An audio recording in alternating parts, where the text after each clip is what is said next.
I saw a post that you did that you spent $100,000 on editing last month and yielded about 100 million views or so towards the end of the month. Yeah. How do you structure the whole podcast? What's the workflow like? What's the team like? How's that set up? Yeah, so I announced that we're planning on spending $100,000 a month. I haven't done it yet. Right now we're at about, I think, 30 to 35K a month. And there's two types of editors. So the main editors I have are kind of more in-house. So that's the content you'll see on my pages. So I pay those guys monthly for X amount of clips. And then what I did recently, and this is how we're going to get to 100K a month, is they call them clippers. So they post on their pages and they get paid based off how many views they get.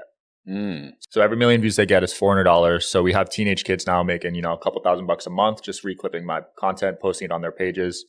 We're doing about 10,000 clips a month. Damn. We just started last month. So we're going to scale it up to 50 to 100,000 clips a month. And at that point, it'll be probably around $100,000. Views versus subscribers? Views. I care more about views.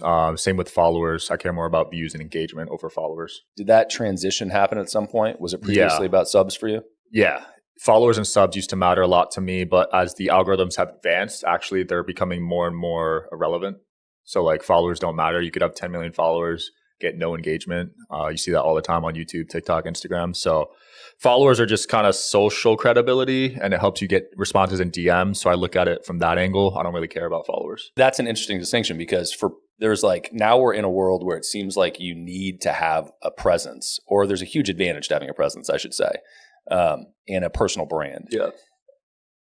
Does it make sense to launch something now that's new and not focus on subs or followers at all? Yeah, because of the algorithm, you could have 0 followers and get tons of views. So like, I wouldn't worry about it more than engagement. If you provide really good content, the views and the engagement will come. Just use followers as a scorekeeper, I guess, but don't obsess over it.